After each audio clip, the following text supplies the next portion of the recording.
The key is really staying up to date and ahead of everyone else, and the only real way to do that is by mining things that nobody else is mining. I've made most of my money in crypto by spec mining. Yeah. And my rule of thumb is always, I want to mine it before it hits exchanges, because once it's also on exchanges, it hits what to mine and the other profitability calculators. And at that point, everybody's like, oh, what's the most profitable one today? It's like, well, this isn't helpful to me anymore. Nope. Yeah. My rule is if I get excited, sell.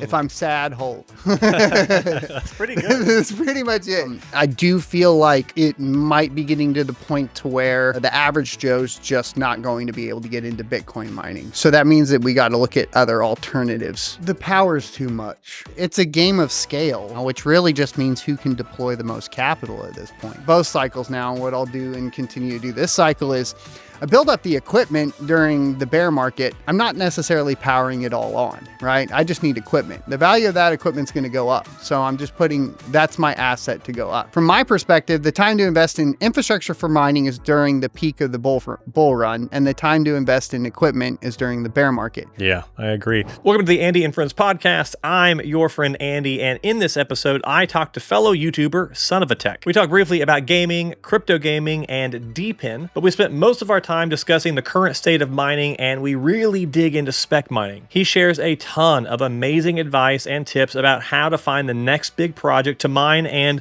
how he views taking profits on coins and gear in each cycle. If you are into crypto mining already or just thinking about it, you do not want to miss this episode. So let's jump into it. And here we are on this episode with Son of a Tech. Hey everyone, thanks for having me, Andy. You're welcome. Well, thanks. Once upon a time, you had me on your channel, and I'm repaying, finally gonna have the full circle where now you're on my channel, and what a better place. Consensus. Yeah. Here we are. And are you from the Texas area? I forgot. You are? Or... I am, yep. Yeah. I live here in Austin, yeah. Okay, yeah. So I'm more in the boonies, down in the South Texas with San Antonio, so the conservatives. You guys liberals over here in Austin. the one little blue puddle in the middle of the red. Okay, so Son of a Tech, I don't know the answer to this. Where did the name come from? So the name, I rebranded back in probably 2012 or something, and I was just wanting to move into, I was going from gaming into tech reviews, right? To like just reviewing graphics cards and CPUs and how they perform in video games, right? And I was looking around for names or whatever, and it just sounded catchy. And like, I was like, I'm just going to go that route, I thought it was funny and, slightly offensive, but just not offensive enough to where you could just name it that. And it was good. So when you were a gaming creator, what games were you playing? So I've played a ton of games. So the name of my gaming channel is Blind Run. So yeah, because everything, everything was essentially, playing new video games that I'd never played, and then just a blind run of them. So that's kind of where that came from. So it was a plethora of a ton of different titles, I had like some competitive stuff when I was younger in like Counter-Strike, but that was way back in like 1.6, 1.7 days. And then obviously as you get older, your hand-eye coordination ain't quite there. So still enjoy gaming. Can't compete with like the kids these days at all, It's hard to compete against a 12-year-old with their... Well, especially with Fortnite now and the amount of like having to constantly build, right? Or like add all these different mechanics in, and then also still be like on point with aim and stuff. It's to the point where I can't keep up. I think Counter-Strike peaked at 1.3.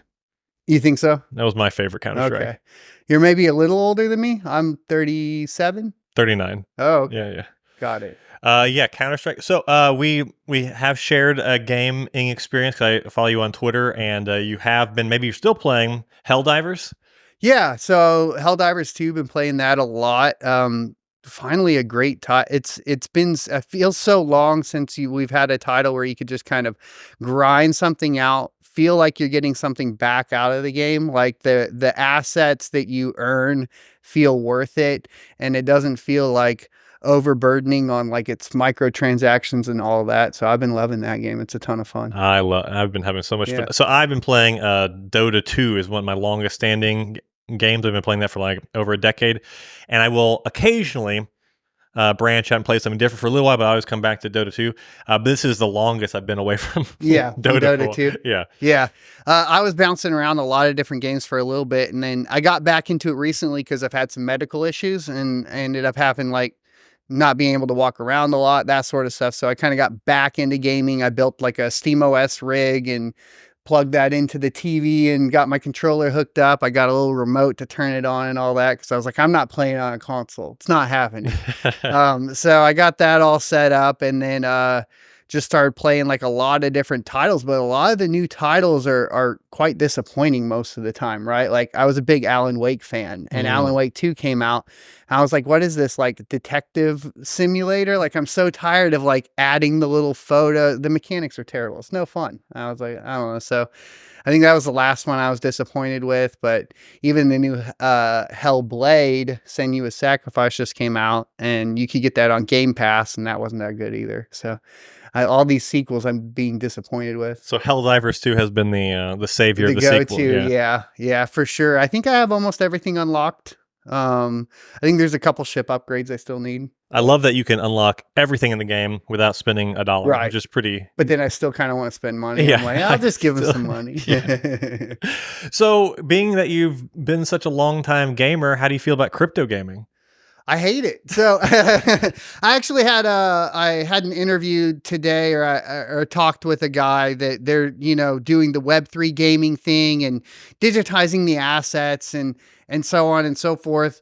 And, like it's still that sticking point to me to where like it seems the incentive structures for the gaming developers as far as Web3 is concerned is in the wrong direction for gaming.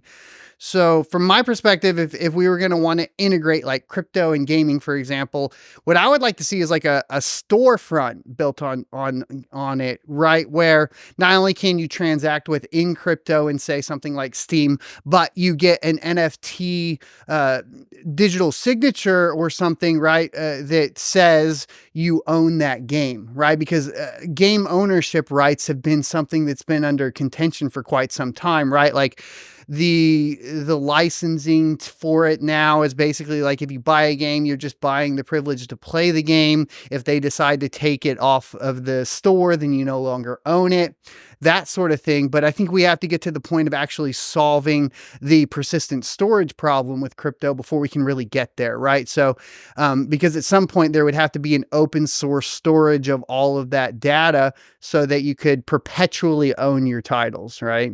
And I think that's what I would like to see. So it's not enough. I mean, I'm curious what you think about the ownership of just like items in the game in general, but it's not enough in your mind that exists. You need to also have some kind of ownership over the game, and then an ability for that to persist beyond the life of the game studio itself. Right. Well, if you look at crypto as a whole, right, Bitcoin is the digital gold. And so if you're talking about transferring other assets into that, what in the digital age did we lose on the gaming side of things? We lost the physical media. So we need a digital replacement for physical media, and blockchain could solve that portion, right? And I think that's really what I would want to focus on. I mean, that could go across the, movies and music and all of that at the end of the day. But I think like bringing the ownership and the power back into the hands of the artists, the creators, the developers, and their audience is really what crypto should be about, right? At least from my perspective. Yeah, that's a cool take. I haven't really heard that. So more broadly, I also don't know this. I'm going to ask you a series of questions that I just want to know because I don't know about you. How did you get into crypto? When did you get into crypto, and why did you get into crypto? Yeah, so back in 2016, I was doing the tech YouTube channel. So I would basically get GPUs. There's this company in Austin called Cutting Edge Gamer. I don't know if you've heard of them, but you can lease GPUs from them. What I had figured out was that they had a perpetual upgrade program, which meant that if you started a year lease with them, as long as you waited 30 days, you could cancel or upgrade your card or downgrade your card to any card. Well, I didn't have any capital to go out and buy a bunch of GPUs. So I wanted to do a tech channel. So I figured out that what I could do was start this lease program. I would start 2 leases, and then I would get the competitors for an AMD and an NVIDIA GPU. and I'd have a lease for both of those. I'd bring those cards into my house, fully test them, and then I would do a review video, and then I would swap them out for 2 more cards, either going up or down the chain, hopefully getting, when I was done, being down near the end of the chain, so my the lease the continuation of the lease would be cheaper for me, and then I could pay the cards off. So was near the end of the lease, and I had the RX 470 and the GTX 1060, and I was testing those GPUs. I finished all the benchmarks, got all the slides together, frame rates for all the current games that were out at the time, right? Like the Forzas and whatnot. And I went to go get the pricing information for the video to say, hey, this card's better or price better price to performance, more frames per dollar, whatever it is. And then I see that the RX 470 is like $400. And I go, well, that just shot everything in the foot. Like this is supposed to be like $150 to $200 GPU, depending on if it's used or new, right? And so then I started doing some research, like, why is that happening? And I saw Ethereum mining. And then just with my background as in IT, as a systems admin and Linux admin and now systems engineer, I was like, well, I know how to do all this stuff. So, and at the time, the tech YouTube space was highly concentrated. Like there's like over flooded, right? There's too many creators. So I was like, I can't really compete there. I made like the one video about why the RX 470 was costing so much. That video kind of blew up, and I was like, oh, like there's an audience for this. And then I started like creating like how to mine Ethereum videos and how to mine this video and what's the performance of, and then it shifted from testing video games to testing hash rates, right?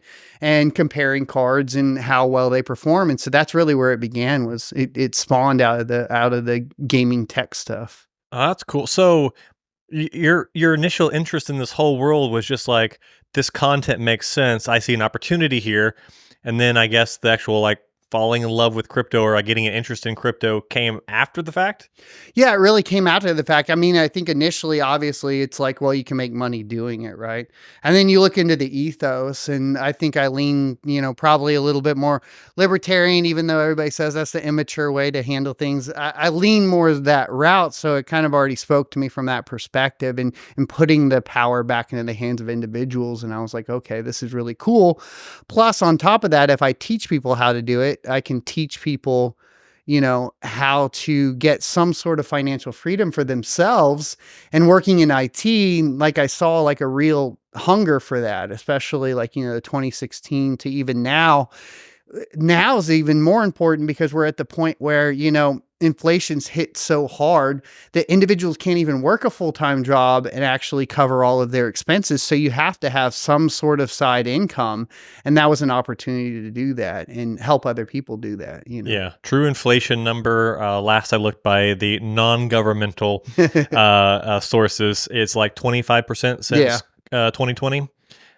1/4 of the dollar has been eroded in 4 years. Mm-hmm.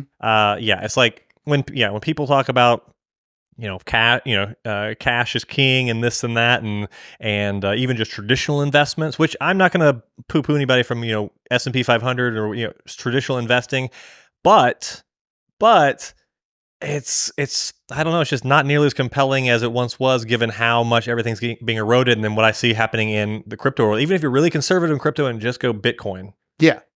I mean, you're going to be a lot better off, I think, in the long run. My dad, not to like dox him too much, but he's like a C-level essentially. And he had called me a couple weeks ago and said I was at this conference. And one of the interesting takeaways is he said they were telling everybody to move their portfolio out of the United States. By 2030, we should be in a full-on depression, and you should rebalance your portfolio to be 80% now international and 20% stateside. That's a complete flip from what it was even just like 2 to 3 years ago. So the US economy is predicted, I think, by a lot of these large companies to be hurting by that time. And if you're looking into investing for retirement, they're saying that you need to be more internationally focused. But then that question, that begs the question is really like, if the US is kind of the capital of commerce as far as it's considered now, is that really enough, right? Is moving your investments to an international focus really something that's going to protect you? And I have to think that the answer to that's no. Yeah. That's interesting. Yeah, so I haven't heard those conversations happening, but yeah, I mean, if the U.S. is no longer the powerhouse, and if the dollar is failing, and if the dollar slips from being the world reserve currency, what do you do? Where do you go? Right. If not crypto. And there's a ton of competition surrounding that now with BRICS and crypto and everything else. And I think it's important, like if you read like software and so on, it's very important that I think the U.S. Encourages that innovation within the crypto space, because that, we did it with the internet boom. And really, if we want to continue to hold our spot as a powerhouse, we got to be able to essentially move into this new innovation, I think. Yeah, I agree. So let's change gears now to specifically mining. But what do you see as the current state of crypto mining? Yeah, so I just finished the panel at Consensus, or I guess 2 days ago, right? The first day they had a panel with a lot of the large mining firms, Foundry, Hut 8, Marathon were on the panel. There was one more, I think it was Core Scientific maybe, who they already went through a bunch of bankruptcy and a bunch of issues, right? But there were a few things that came out that are a little depressing from the Bitcoin mining perspective, right? The whole shift in the Bitcoin mining side of things is they're not considering themselves Bitcoin companies. They're considering themselves power and heat companies, right? And that shift means that obviously what their intentions are, and even what they have said, is that eventually what you have is power companies are the miners, right? As far as Bitcoin is concerned. But that's really going to push out all the home mining, all of the potential for individuals to capitalize on cryptocurrency from the mining perspective for Bitcoin. And I think that it would be ill-advised to rush into Bitcoin mining, especially right now. One of the big things that they also talked about is a lot of those guys built their infrastructure by hosting other people's units. Their strategy over the next 6 months to a year is to finalize all of those hosting contracts and suck up the infrastructure for themselves, which means our hosting costs are going to go up, which means basically if your plan was to get a miner hosted, you need to do it within the next 6 months to a year, and you need to sign extremely long contracts, but then you're taking a lot more risk, right? So I'm not sure hosting is really going to be, from the Bitcoin mining perspective, going to be the route that anybody should take. I do feel like it might be getting to the point to where, the average Joe's just not going to be able to get into Bitcoin mining specifically, right? So that means that we got to look at other alternatives and alt currencies, right? Yeah, that's interesting. So yeah, I mean, I think the problem of the small miner is only getting magnified. I listened to a panel here at Consensus that had who makes the Apollo miner, the little home Bitcoin miners, like 200 watts. Well, there's Gold Shell, there's iPolo, there's a few. Yeah, they're Bitcoin only. The Canaan Avalon, not the Canaan. That was a new one. I don't know. I'm blanking on the name of the company. Anyway, there are companies that are dedicated to the Canaan, the little $99 one. Mm-hmm. That's something there. And then Jack Dorsey from Twitter, he's got his company that's trying to build an efficient home ASIC chip or whatever.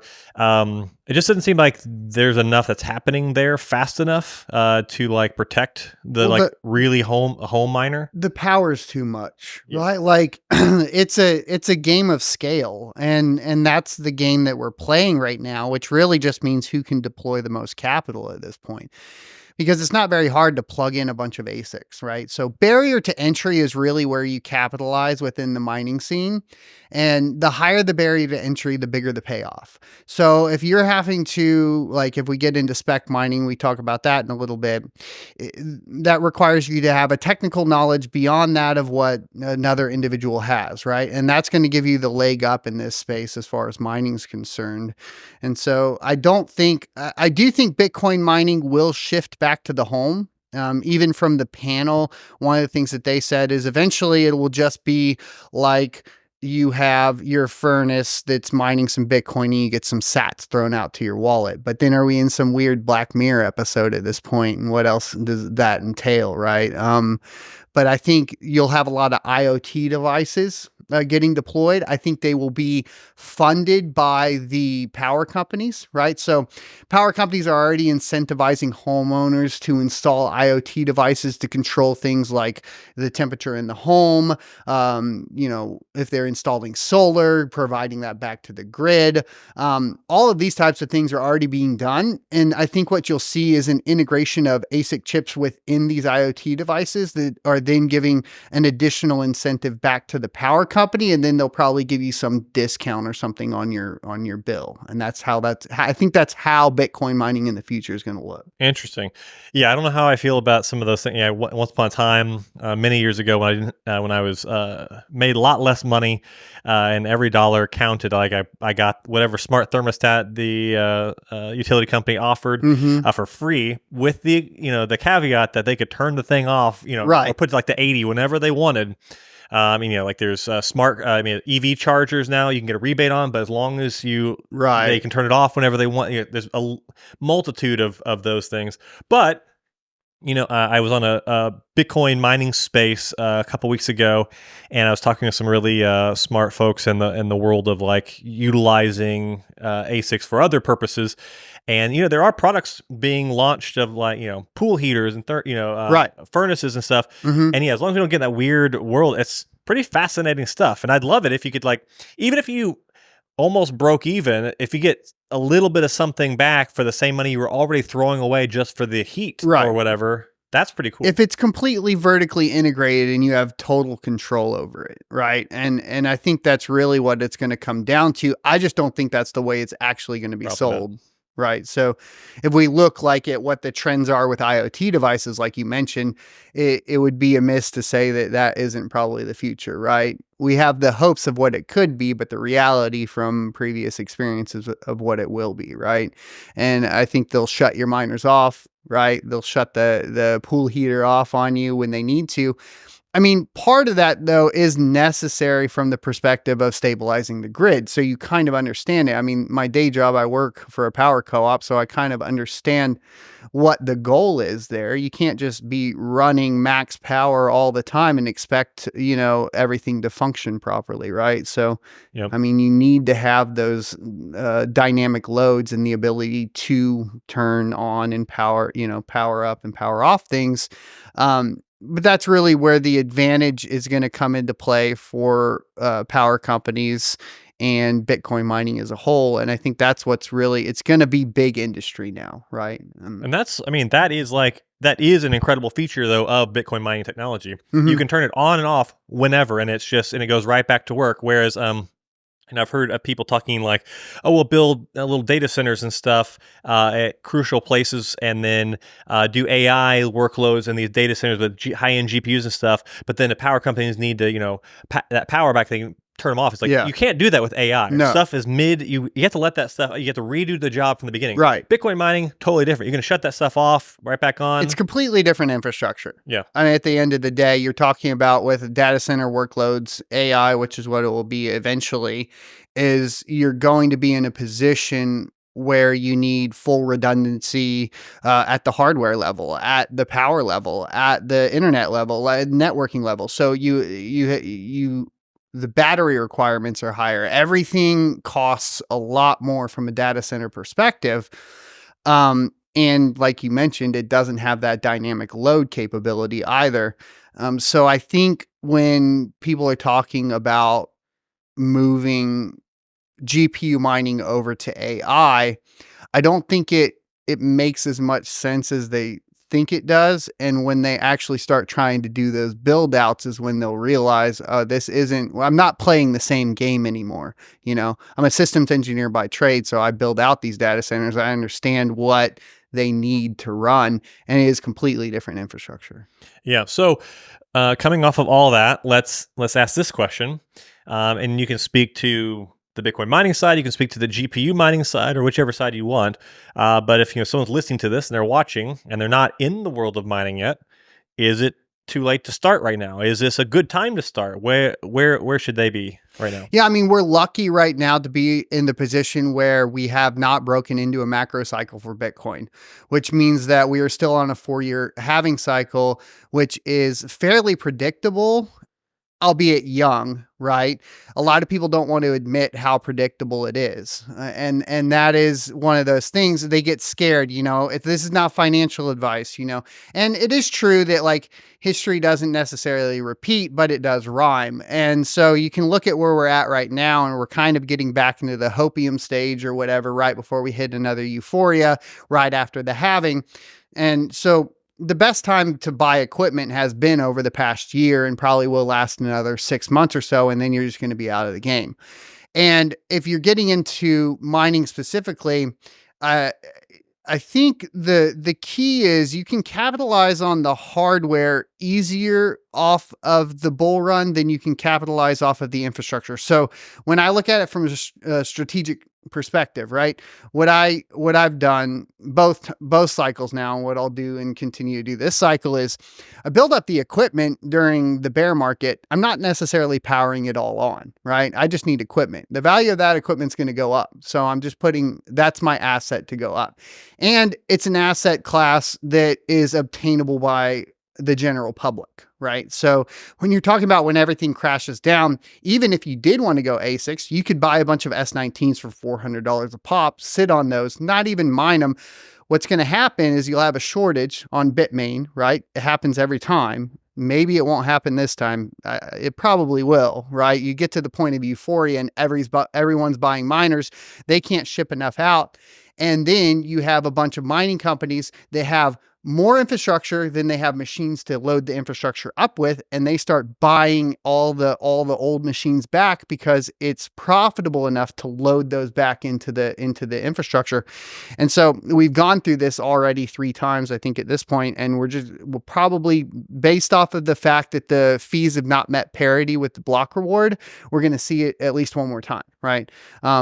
I would say probably another like 3 cycles before we're out of that, unless, of course, something like runes completely comes in and shifts that dynamic. And then it's no holes barred as far as that's concerned. You can do that with GPUs, CPUs, anything, any type of silicon or anything they can process, right? I mean, even from the GPU market standpoint, you have the capabilities of AI, but I did learn from Power Meta today, just to give everybody a little bit of a perspective.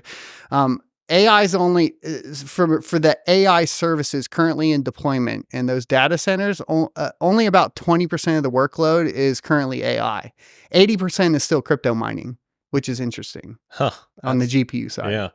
Yeah. I think a big takeaway from what you just said, and I'm on board and agree, and I've experienced it myself. Hardware arbitrage is like massive. I know I've talked to people. I guarantee people that don't even mine on any of it. They just buy boxes of the things, put them in a storage unit or a warehouse, and wait.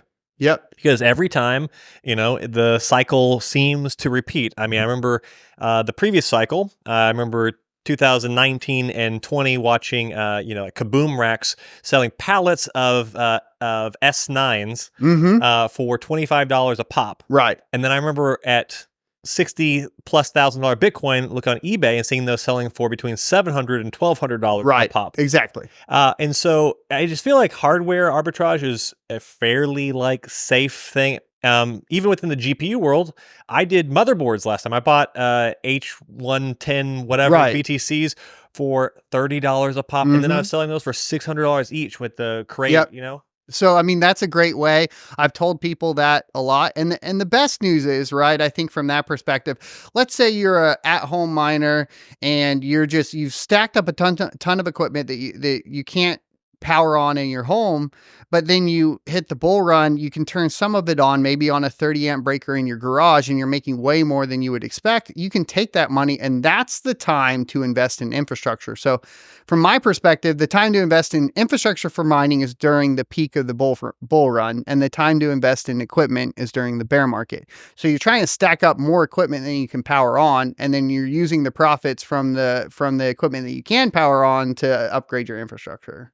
And by upgrade your infrastructure, you mean like get the power requirement set, the cooling requirement set? Correct. Yep. Yeah, that's interesting. So what are you doing right now? Is it mostly ASICs? Is it a lot of GPUs? Is CPUs a mix of all the above? So I have a pretty good 50-50 split on the amount of equipment between ASICs and GPUs, but I don't turn my ASICs on.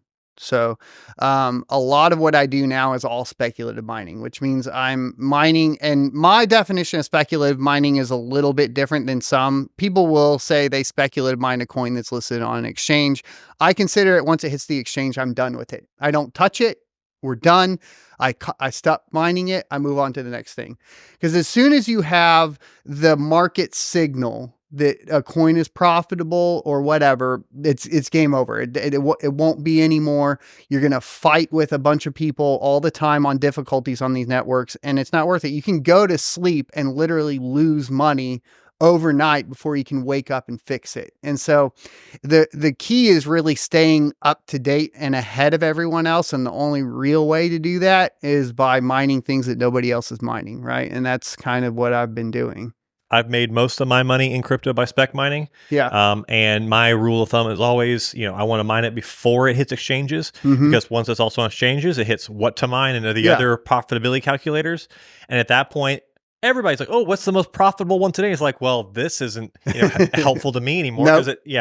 But when there's no dollar amount attached to it, it could get listed and completely flop and fail, which happens. But it could go the other direction. But you have just the leverage and the multiplier you have when there is no associated price with it beforehand. Right. That's where the magic is. Well, and you mentioned failing projects. The interesting thing there is even the ones that fail, they seem to still cover your power costs. Yeah. I don't know why, but they do, right? If you're dropping your bag on day one of an exchange listing, you're so far ahead of everybody else that you're already going to get a premium for it.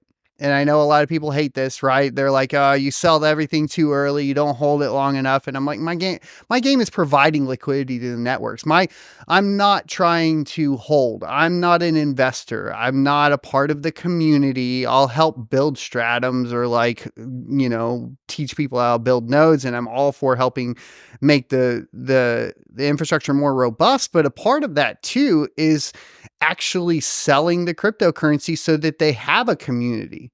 Like if every miner just mined and held it, then what? It's just a community of a few miners. Like it just seems a little ridiculous to go that route to me. So I think that's really where, like I was saying, you're still going to probably cover your power costs on even the ones that fail, as long as you're paying attention to when it gets listed, preloading the exchange before it actually pops. You usually get like 24 hours or so. They'll open the wallets up. You can get it pre-allocated into like whatever centralized exchange you're going to sell it on. I think ZegX is really a big one for that. Non-KYC, which is a spin-off of ZegX and from the other founders. So a lot of these non-KYC exchanges that are doing a really good job with that sort of thing. And I think it's healthy for the ecosystem as well, because you're creating value there, right? Yeah. ZegX is kind of fit this little niche between Trade Ogre and Mexi, and before they required KYC. Right. So ZegX has been a pretty nice one with some gems. There's different approaches. Like, my operation is, I've had, at most I had 4 GPU rigs, mine's pretty small compared to probably yours or a lot of other people's.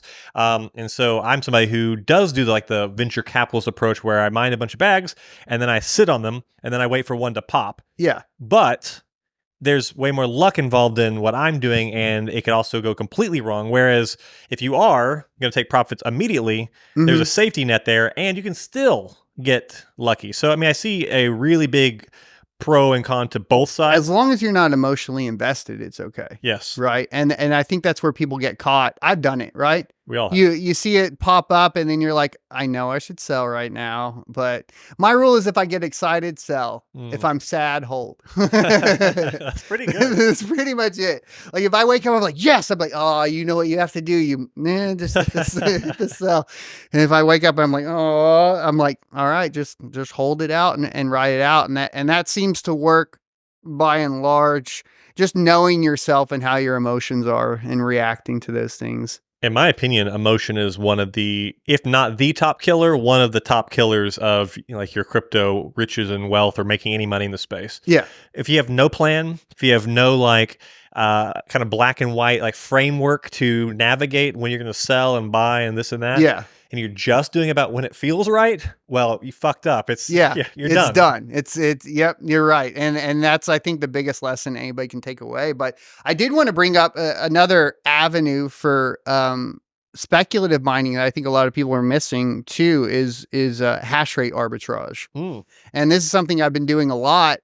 I do have about 40 GPU rigs, so I do have enough power to like handle it on my own if I want to, but I can double down on that. Or if two speculative mines come out or multiple ones and I really want to stack up, services, even like NiceHash for a lot of the Carlson hash forks, a lot of the, any of the Caspa forks, all that where you can rent that, while it's cheap. There's bots you can get that will auto rent based off of whatever the difficulty on the network is, that sort of stuff.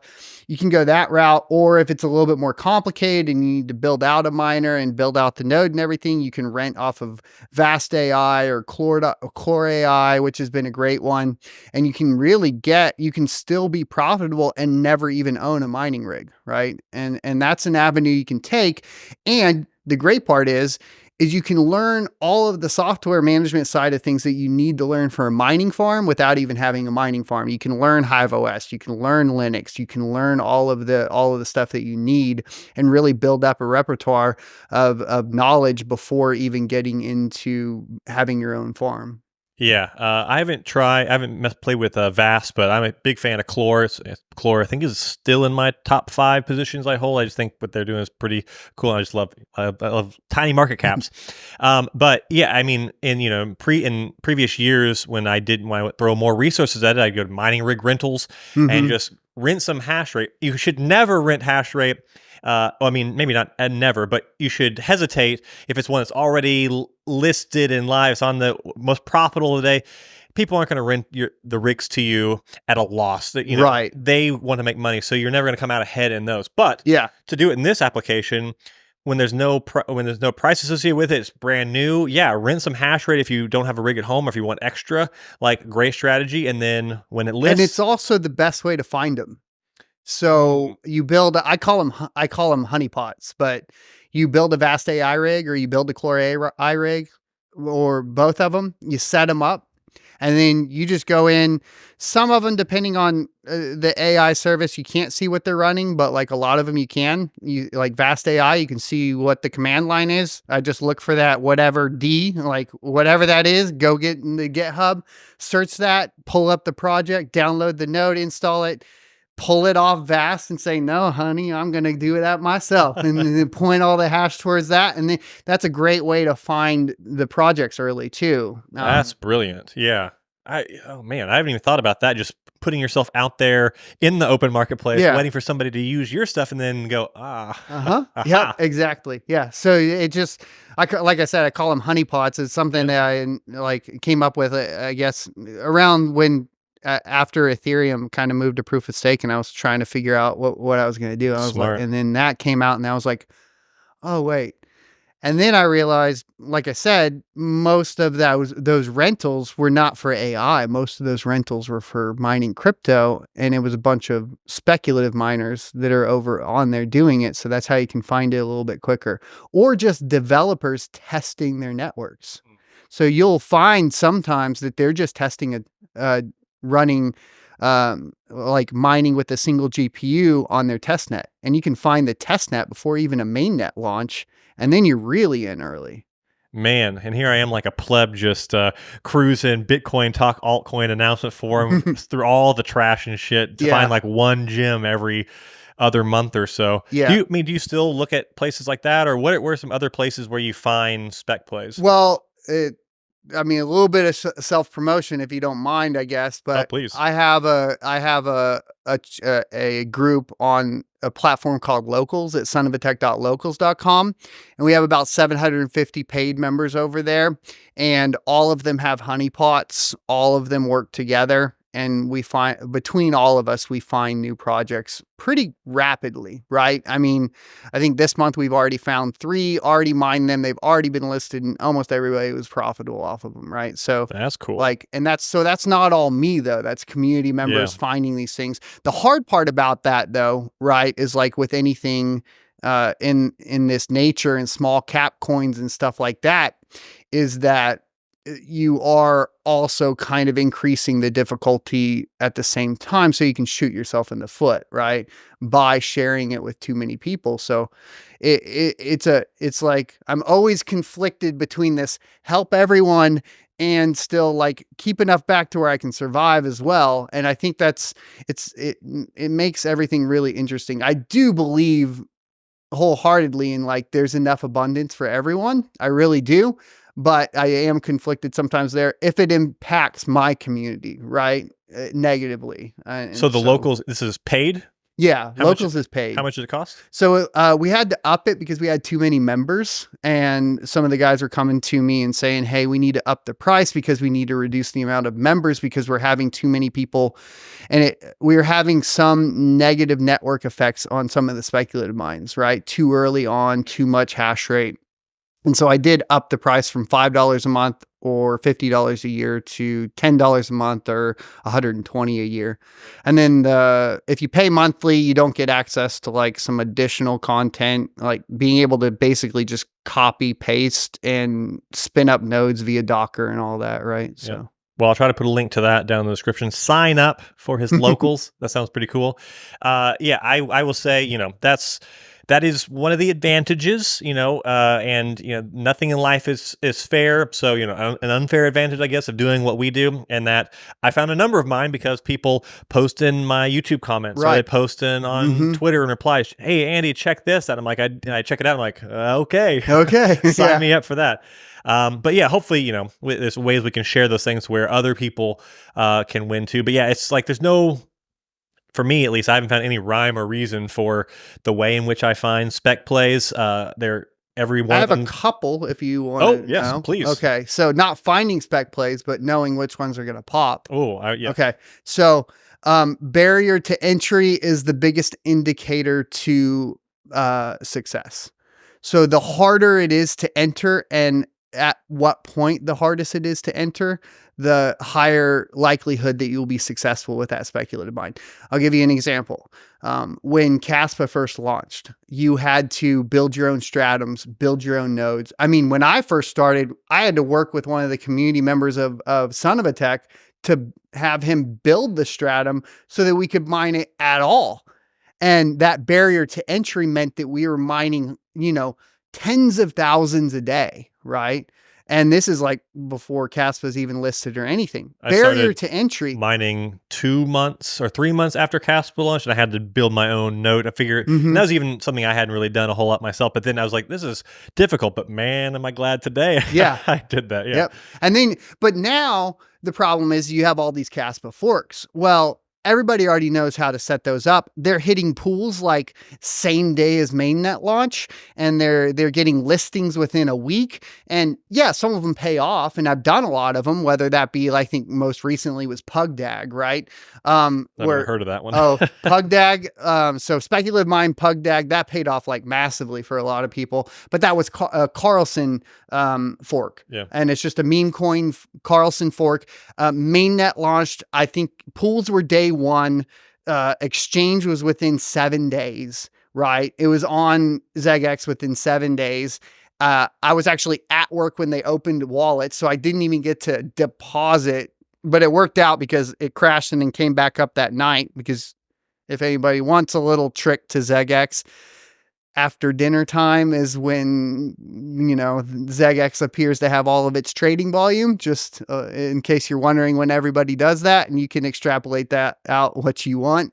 But that's kind of when you see it. So I kind of got home after dinner time, and luckily everybody was coming in to check out the new coins, purchase it. I was like, okay, now you guys can take all of my pug dag or whatever. And, I'm sure later on down the line, somebody will be like, you sold pug dag early. And I'll be like, yeah, okay, that's fine. I think ZegX, it's probably changed by now, but this was 6 months or so ago. I think the listing fee was like $500. Yeah. So it's like all the small projects, $500, who cares? Like we can, get ours listed on there. That's why it's such a great resource. Whereas, MEXC, I think even the last time I looked, which was probably a year or two ago, was like $10,000 or $20,000. Right. Yeah. So yeah, that's one of the advantages of like paying attention to an exchange like ZegX. And there'll probably be another one that pops up. But and because you get why they have those high fees on those premium exchanges is actually because they want enough liquidity for it to not have way too much volatility in that price, right? I mean, you look at some of the stuff on ZegX and you can have like 1,000% swings between like 9 a.m. and 9 from just p.m. a couple of buys. Yeah. And or sells. And it's just like, and you're like, oh man. And so you think you're rich for a little bit and then you're not. Or you go to market sell a bunch of it. And that's another part about the speculative mining you got to be careful with. I'm not saying go dump it all on the exchange right away because you're just going to hurt yourself. You got to be responsible about that. Please look at the order books, look at the depth of the order books, Right. Look at the daily volume. Yeah. If you're about to market sell a huge bag of a coin, the daily volume is like $1,000. Well, good luck to you. Yeah, it's going to just destroy everything. Yeah. So, there's a lot to that game, especially in the speculative mind, but it's so fun. So aside from, the buried entry early on, what are some other things that are good signals? I think that's the primary one. Overall, what I've seen, every single one that's had a high barrier to entry has hit massively, right? Abelian was one, Caspo was one. I think most recently, Roga was one. Some people in my community, yeah. And so, you're a masternode guy, so I figured you probably would have heard about that one. Yeah. And obviously that had the only reason that the barrier to entry was actually a lot easier on that one, but it was such an old mining algorithm that I think people forgot. So it took a little bit longer for people to figure it out. When anybody that was familiar with the Bitcoin daemon, it was like, it was good. But a lot of the newer speculative miners don't have familiarity with the Bitcoin daemon. So they get a little confused on spinning those nodes up. So you get a little bit more time right now. What was old is new again. Right. Yep. At least for now, we'll see how it goes. So is your focus, are you 100% spec mine? Yeah. 100% spec mine. If I don't have a spec mine, I shut my equipment off. And now all your Bitcoin ASICs, were they on for a while and now they're just off after the post-halving? In the summer of 23, sorry. So last summer, I had gotten a hosting facility to host some of my stuff. It only lasted maybe till about September before we ran into issues. And then now I just have a bunch of ASIC miners. Yeah, that's about it. Yeah. Well, future profits from selling those, hopefully. Yeah. Or find another host, and when Bitcoin is on its upward. I mean, I'm definitely eyeing. Did you see the news from Oklahoma today? I did not. No. So what's today? Friday the 31st. Mm-hmm. Okay, so Oklahoma has just passed a bill making Bitcoin and cryptocurrency miners exempt from taxes. Damn. And I know there's a few community members, so I'm probably going to try to get up there as soon as possible. I have 16 of my 25 Bitcoin ASICs in Oklahoma hosted, but I don't I got to go live there, I guess. That's crazy. Yeah, it's nuts. I mean, I hadn't seen that, but I'd seen 2 or 3 weeks ago when they passed in Oklahoma, wasn't it Oklahoma or was it? I thought it was Oklahoma. They passed that bill or whatever that basically said you have your right to self-custody, gave you some other great digital rights in the crypto world. So it seems like they are very focused on making that a mecca for crypto people. I think we're going to be in a very odd United States soon. It's going to be like basically if you want to participate in crypto, you're going to have to be in certain states, and the other states you're just not going to be able to be there. Yeah. It's going to shift a lot of populations too, which is already happening, right? Like we're already noticing a huge shift of the population to Texas and Florida, and then the states that have historically not been appealing to people like Oklahoma. Sorry, anybody from Oklahoma, not very appealing in the Bible Belt with the tornadoes over there.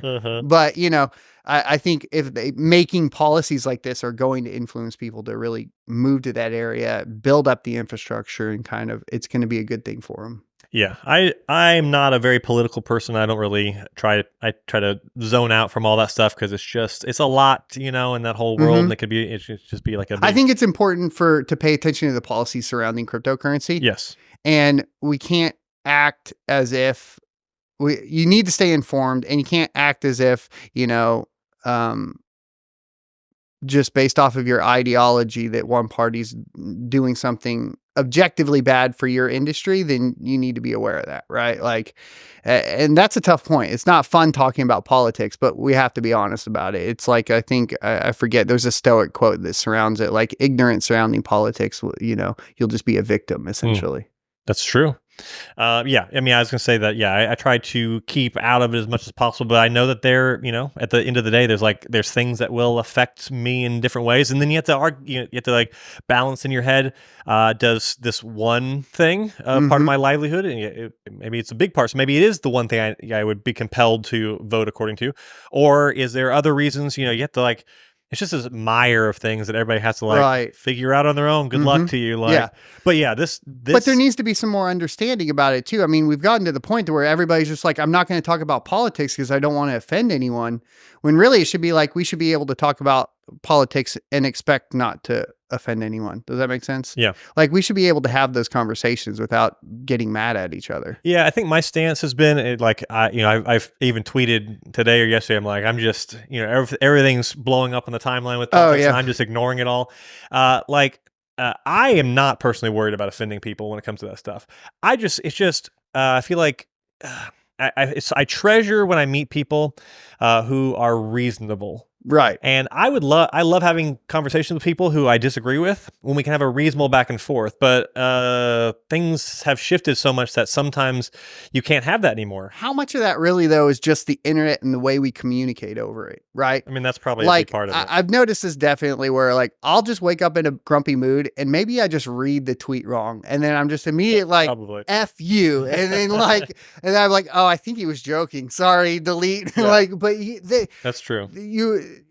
When you're in person, there's an energy where I think humans sync up, and then you're on the same level, and then you can be reasonable with each other.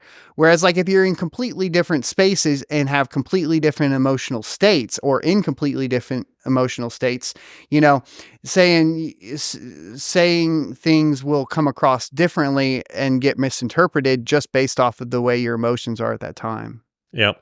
Yeah. So if you're watching this and you disagree with things we say online, let's do a Zoom call, and that way we can see each other face to face. Yeah. And then if you still scream at us, well, then we'll block you. I've been doing a lot more one-on-one calls with all of the Son of a Tech Locals members, and it's definitely good to start putting names to faces, and I think that helps a lot. Yeah. So to shift gears again, we've been talking a lot about mining because obviously that's like one of the big things that you're all about.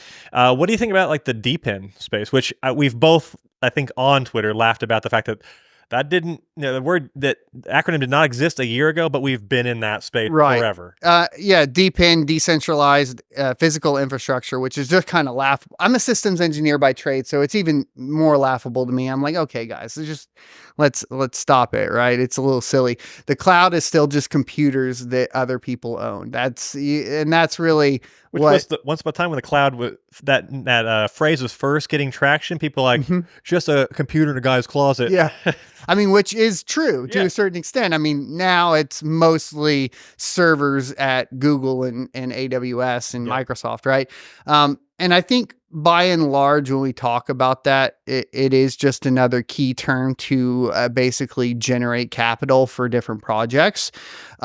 it's clearly just combining the IoT along with like distributed compute services like AI and so on. I think it's just putting that in a bundle and a package, and I think I think it's a bit predatory in nature to target people that don't actually understand what that means to get them to invest in projects. That's how I view it. I don't think that everybody that uses that term is in that position or believes that fully or actually is doing that intentionally. But I think the result is predatory regardless. Yeah. Yeah. I mean, with anything new, buzzword, phrase, whatever, DePIN included, there's obviously going to be cash grabs, and there's going to be, utilizing that to get investor money and stuff. And with all altcoins, I'm fully convinced that 95 or more percent of them will fail or go to zero one day. But I also think there's probably going to be some in there that actually stick around and have some really interesting use cases. Are there any DePINs that you have seen that have been launched over the past couple of years that you actually think has a solid, interesting future? I don't know who's utilizing it, if people have rebranded to utilize it, right? Like maybe if it was like Chlor was rebranding to use it, maybe something like that, where it's a product that I actually utilize. But not off the top of my head, no. I mean, I've spec'd mine some. I'll be honest, I think all of the DePIN projects that I've spec'd mined have not been very good. So I don't like them. So, given that you've been in crypto for quite a while, and given that you've gone through the gamut of mining things and doing this whole thing, what are a few things that now you know, but you wish you had known at the beginning of this journey? Right. I think one would have been, I quit the first bear market. I took some time off. But I do think from an emotional perspective, I do think you have to mature extremely quickly emotionally surrounding your finances within cryptocurrency and not let your daily value of your bags influence the way you feel. And I think that's been the biggest lesson overall from a personal development standpoint. How do you do that though? How do you disconnect your portfolio up and down from the way you feel? I think it's coming up with your self-worth outside of your finances and find, whether that's, I do a lot of jujitsu or, I meditate, do yoga. I'm huge into like listening to stoic meditations all the time. Right. And really understanding that like at the end of the day, for me at least, like, I think the reason we're here is to serve others. And if that's the intention and that's the goal for what I'm doing, then that shifts my perspective of away from like competing with others and competing with like the market, right? If that makes sense. Yeah. So it's a perspective shift really is all it is. And I've had the bad perspective before, so I know how damaging that can be. Yeah.